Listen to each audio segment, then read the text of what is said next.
Hi hello welcome back to my channel friends. ದಯವಿಟ್ಟು ಇನ್ನೂ ಯಾರು ಚಾನಲ್ನ ಸಬ್ಸ್ಕ್ರೈಬ್ ಮಾಡಿಲ್ಲ ಪ್ಲೀಸ್ ಈಗಲೇ ಹೋಗಿ ಸಬ್ಸ್ಕ್ರೈಬ್ ಮಾಡ್ಕೊಳ್ಳಿ.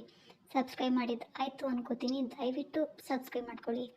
ಈ ಕಥೆನ ಶುರು ಮಾಡ್ತಾ ಇದ್ದೀನಿ. ಮೀರಾ ಕಲ್ಯಾಣ. ನಾಚಿಕೆಯಿಂದ ಮೀರಾ ಬೆಡ್ಶೀಟ್ನ ಮುಖದ ತುಂಬ ಹೊತ್ಕೊಂಡವಳು ತನ್ನ ಗಂಡನ ಮೊದಲ ಬಾರಿಗೆ ಇಷ್ಟು ಪ್ರೀತಿಯಿಂದ ತನ್ನ ಸೇರಲು ಹಾತೊರೆಯುವ ರೀತಿ ನೆನಪಾಗಿ ಅವಳ ಮನಕ್ಕೆ ನೆಮ್ಮದಿಯಾಗಿತ್ತು.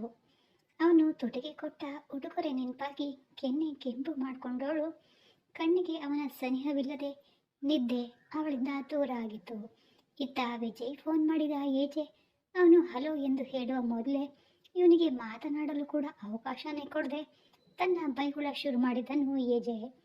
ನಂತರ ಸುಮ್ಮನಾದ ವಿಜಯ್, ಏನು ರಾತ್ರಿ ಹೊತ್ತು ನನ್ನ ಬೈಗುಳ ನಿಮಗೆ ಲಾಲಿ ಹಾಡು ಕೇಳಿದ ಹಾಗೆ ಅನ್ಸುತ್ತಾ?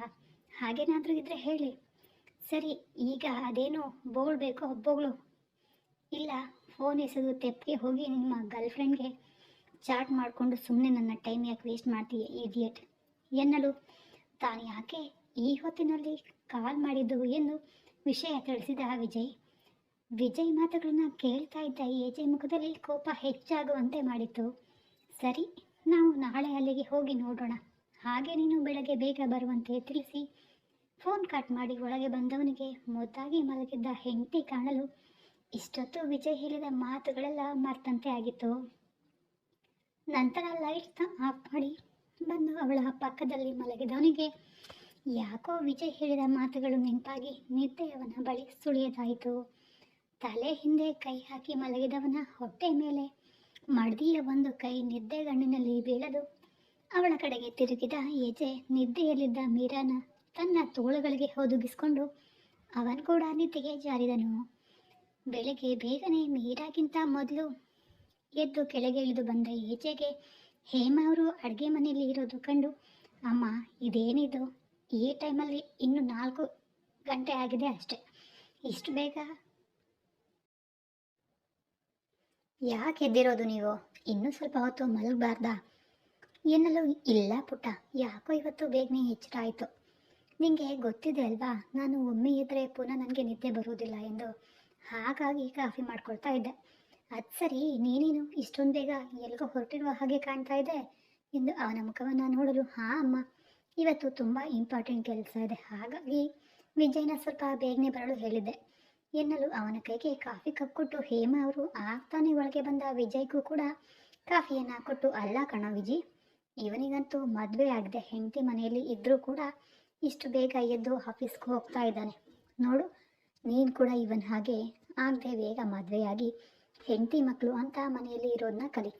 ಈ ಕೋಪಿಷ್ಟನಂತೆ ಮದುವೆ ಆದರೂ ಸನ್ಯಾಸಿ ಥರ ಮಾತ್ರ ಇರಬೇಡ. ಕಾಂತಕ್ಕೆ ತಕ್ಕ ಬೋಂತೆ ಹಾಗೆ ಇವನಿಗೆ ಸರಿಯಾದ ಹುಡುಗಿ ಅದು. ಎಲ್ಲ ಹೆಣ್ಮಕ್ಳು ಮದುವೆ ಆದರೆ ಸಾಕು, ಅವರ ಗಂಡಂದಿರ ತನ್ನ ಸೆರಗಿನಲ್ಲಿ ಕಟ್ಕೊಂಡು ತಮ್ಮ ಹಿಂದೆ ಮುಂದೆ ಸುತ್ತುವ ಹಾಗೆ ಮಾಡ್ಕೊಳ್ತಾರೆ. ಆದರೆ ನನ್ನ ಸೊಸೆ ಗಂಡ ಬರೀ ಅವಳ ಎದುರು ಬಂದರೆ ಸಾಕು, ಒಳ್ಳೆ ಕಾಡು ಪ್ರಾಣಿಗಳನ್ನು ನೋಡಿದಂತೆ ಹೆದರಿ ಮೂಲೆ ಸೇರಿಬಿಡ್ತಾನೆ. ಮೀರಾ ಇವನಿಗೆ ಯಾವ ಪ್ರಾಣಿಗೆ ಹೋಲಿಸ್ತಾಳೆ ಗೊತ್ತಾ? ಕರಡಿಗೆ. ಇನ್ನು ಇವನು ಆ ಹುಡುಗಿಯನ್ನ ಮಾತಿನಲ್ಲಿ ಬೇಡ, ಬಾರಿ ಕಣ್ ಸನ್ನೆಯಲ್ಲಿ ಬುಗ್ರಿ ಆಡ್ಸಂತೆ ತಿರುಗಿಸ್ಬಿಡ್ತಾನೆ ಎಂದು ಏಜೆ ಮುಖವನ್ನು ನೋಡಲು ಇಷ್ಟೊತ್ತು ಹೇಮ ಅವರ ಮಾತುಗಳನ್ನು ಕೇಳಿ ತುಟಿಗಳಲ್ಲಿ ನಗುವನ್ನು ಅಡಗಿಸಿಡಲು ಪ್ರಯತ್ನಿಸ್ತಾ ಇದ್ದ ವಿಜಿಗೆ ತಡೆದುಕೊಳ್ಳಲು ಸಾಧ್ಯನೇ ಆಗಲಿಲ್ಲ. ಜೋರಾಗಿ ನಗ್ತಾ ಇದ್ದ ವಿಜಿ ಕೊರಳಿಗೆ ಕೈ ಹಾಕಿ, ಮಗನೇ, ರಾತ್ರಿಯಿಂದ ತುಂಬಾನೇ ಆಡ್ತಾ ಇದೆಯಾ, ಈಗ ನನ್ನ ಕೈಲಿ ಸರಿಯಾಗಿ ಸಿಕ್ಕಿದೀಯ. ನನ್ನ ಕತೆ ಕೇಳಿದ್ರೆ ನಿಮಗೆ ನಗು ಬರುತ್ತೆ ಅಲ್ವಾ? ಎಲ್ಲಿ ನಗು ನೋಡೋಣ, ನಿನ್ನ ಬಾಯಲ್ಲಿರುವ ಹಲ್ಗಳನ್ನು ಕಿತ್ತು ಕೈಯಲ್ಲಿ ಕೊಡ್ತೀನಿ ಎಂದು ಅವನಿಗೆ ಹೊಡೆಯಲು ಹೋದವನಿಗೆ ಕೈ ಹಿಡಿದು ಮೀರಾ, ನಿನ್ನ ಗಂಡ ಅಂತಾಳೆ ಕಣೋ, ನಾನು ಬಾಸ್ ಅನ್ಲಾ?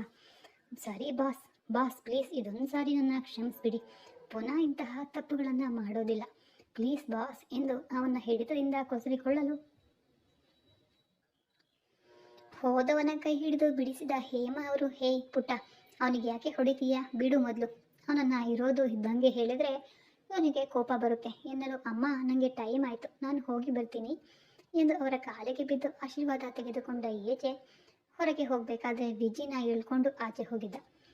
ಅವನ ರೀತಿಗೆ ನಗುತ್ತಾ ಹೇಮ ಅವರು ಕಾಫಿ ಕಪ್ ಹಿಡಿದು ಸೋಫಾ ಮೇಲೆ ಕುಳಿತರು. ನಿಧಾನವಾಗಿ ಕಣ್ಣು ತೆರೆದು ಟೈಮ್ ನೋಡಲು 5:30 ಆಗಿತ್ತು. ಎಂದಿನಂತೆ ಮೇಲೆದ್ದು ಕುಳಿತ ಮೀರಾ ತನ್ನ ಪಕ್ಕದಲ್ಲಿ ನೋಡಲು ಆಗಲೇ ಏಜೆ ಎದ್ದಿರೋದು ಕಂಡು, ಅಯ್ಯೋ ಇದೇನಿದು ಇವರು ಆಗಲೇ ಎದ್ಬಿಟ್ಟಿದ್ದಾರೆ, ನಾನೇ ಲೇಟಾಗಿ ಎದ್ದೆ ಅನಿಸುತ್ತೆ ಎಂದು ಬೇಗನೆ ಎದ್ದು ತನ್ನ ಬಟ್ಟೆಗಳನ್ನು ತಗೊಂಡು ಸ್ನಾನ ಮುಗಿಸಿ ಟವಲ್ ಹಾಗೆ ಕೂದಲಿಗೆ ಸುತ್ತಕೊಂಡು ಕೆಳಗೆ ಇಳಿದು ಬಂದಳು ಮೀರಾ. ನಂತರ ಕೆಳಗೆ ಇಳಿದು ಬಂದ ಮೀರಾಗೆ ಹೇಮ ಅವರು ಸೋಫಾ ಮೇಲೆ ಕುಳಿತು ಕಾಫಿ ಕುಡಿತಾ ಇದ್ರು.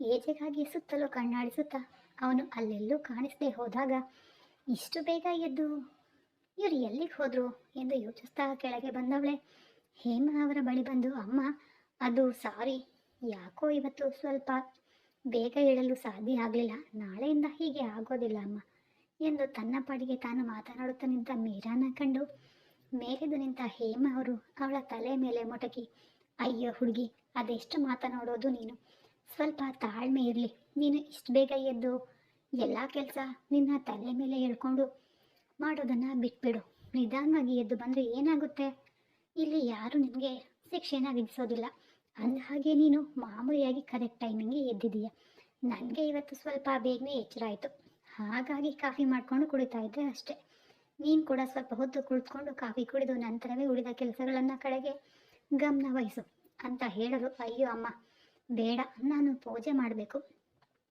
ನಂತರ ಕಾಫಿ ತಗೊಳ್ತೀನಿ ಎಂದು ಹೇಮ ಅವರ ಮುಖವನ್ನು ನೋಡಲು, ಅಂದಹಾಗೆ ಮೀರಾ ಪುಟ್ಟಗೆ ತಿಂಡಿ ಮಾಡಬೇಡ, ಅವನು ಏನೋ ತುಂಬ ಮುಖ್ಯವಾದ ಕೆಲಸ ಇದೆ ಎಂದು ಬೇಗನೆ ಹೊರಟು ಹೋದ, ಅಲ್ಲಿಯೇ ಹೊರಗೆ ಏನಾದರೂ ತಿನ್ಕೊಳ್ತೀನಿ ಅಂತ ಹೇಳಿದ್ದಾನೆ ಎನ್ನಲು ಅವರ ಮಾತುಗಳನ್ನು ಕೇಳ್ತಾ ಇದ್ದ ಮೀರಾಗೆ, ಅಲ್ಲ ಇದೇನಿದೆ ಇವರು ಇಷ್ಟು ಬೇಗ ಹೋಗಿದ್ದಾರೆ, ನನಗೆ ಒಂದೇ ಒಂದು ಮಾತು ಎಬ್ಬಿಸಿದರೆ ಸಾಕಾಗಿತ್ತು, ಬೇಗನೆ ಎದ್ದು ಏನಾದರೂ ಸ್ವಲ್ಪ ತಿಂಡಿ ಮಾಡಿಕೊಡ್ತಾ ಇದ್ದೆ ಎಂದು ತಲೆಯಲ್ಲಿ ಸೋರ್ತಾ ಇದ್ದ ನೀರಿನ ಕೂದಲನ್ನು ಮೇಲೆತ್ತಿ ಕಟ್ಟಿ ರಂಗೋಲಿ ಹಾಕಲು ಹೊರಗೆ ಬಂದಳು ಮೀರಾ.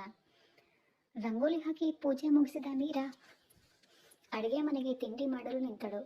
ಆಗ ತಾನೇ ಫ್ರೆಶ್ ಆಗಿ ಹೊರಗೆ ಬಂದ ಹೇಮ ಅವರಿಗೆ ತನ್ನ ಸೊಸೆ ಆಗಲೇ ತುಳಸಿ ಪೂಜೆ ಮಾಡಿ ದೇವರ ಪೂಜೆ ಕೂಡ ಮುಗಿಸಿ ತಿಂಡಿ ಮಾಡಲು ಅಡುಗೆ ಮನೆಯಲ್ಲಿ ನಿಂತಿರೋದನ್ನು ಕಂಡು, ಅಲ್ಲ ಈ ಹುಡುಗಿ ಕಾಲಿಗೆ ಚಕ್ರ ಕಟ್ಕೊಂಡು ಓಡಾಡ್ತಾಳೆ ಅನ್ಸುತ್ತೆ ಎಂದು ಈ ಎಲ್ಲ ಕೆಲಸಗಳನ್ನು ಕೂಡ ಸ್ವಲ್ಪವೂ ಕೂಡ ಬೇಸರಿಸ್ಕೊಳ್ಳೋದೇನೆ ಒಬ್ಬಳೇ ಮಾಡೋದನ್ನು ಕಂಡು ಅವಳ ಮೇಲೆ ತನ್ನ ಮಗನಿಗೆ ತಕ್ಕ ಹುಡುಗಿ ಎಂದು ಅವರ ಮನಸ್ಸಿಗೆ ನೆಮ್ಮದಿಯಾಗಿತ್ತು.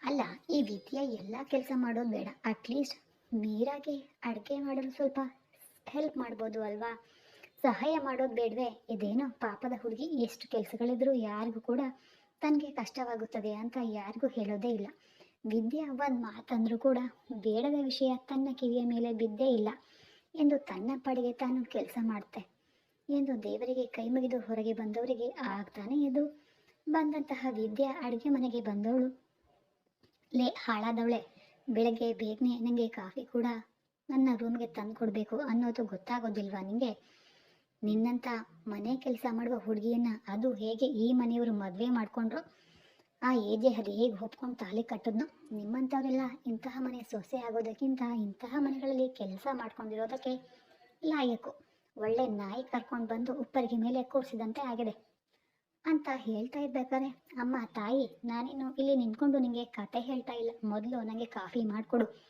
ಎಂದು ಕೋಪದಿಂದ ಅವಳ ಕಡೆಗೆ ನೋಡಲು ಅಡುಗೆ ಮನೆ ಒಳಗಡೆ ಬಂದ ಹೇಮ ಅವರನ್ನು ಕಂಡು ವಿದ್ಯಾ ಅತ್ತೆ ಎಂದು ನಗುತ್ತಾ ಸುಮ್ಮನೆ ನಿಂತವಳ ಕಂಡು, ಏನು ಬೇಕಿತ್ತು, ಯಾಕೆ ಹೀಗೆ ಸುಮ್ಮನೆ ನಿಂತೆ ಎನ್ನಲು, ನೋಡಿ ಅತ್ತೆ ಈ ಮೀರಾಗೆ ನಾನು ಕಾಫಿ ಕೇಳಿ 1 ಗಂಟೆ ಮೇಲಾಗಿದೆ, ಕಾಫಿ ಕೊಡದೆ ಇವಳು ಪಾಡಿಗೆ ಇವಳು ಕೆಲಸದಲ್ಲಿರುವ ಹಾಗೆ ತನ್ನ ಪಾಡಿಗೆ ತಾನು ಕೆಲಸ ಮಾಡ್ತಾ ಇದ್ದಾಳೆ, ಯಾವಾಗಲೂ ಹೀಗೆ ಅತ್ತೆ ಇವಳು, ನಾನು ಹೇಳಿದ ಕೆಲಸ ಯಾವುದು ಮಾಡೋದಿಲ್ಲ, ಅವಳಿಗೆ ಹೇಗೆ ಬೇಕೋ ಹಾಗೆ ನೋಡ್ಕೊಳ್ಳೋದು ಎಂದು ಪಾಪದವಳ ರೀತಿ ಮುಖ ಮಾಡಿ ನಿಂತವಳನ್ನು ಕಂಡು, ಅರೆ ಹೀಗೆಲ್ಲ ಮಾಡ್ತೀಯ ಮೀರಾ ನೀನು, ನನ್ನ ಕಿರಿ ಸೊಸೆ ಮೇಲೆ ಯಾಕೆ ನಿಮಗೆಲ್ಲ ಕೊಡುವ ಕಾಫಿಯನ್ನು ಅವಳಿಗೂ ಕೂಡ ಕೊಡಬೇಕು ತಾನೇ ನೀನು,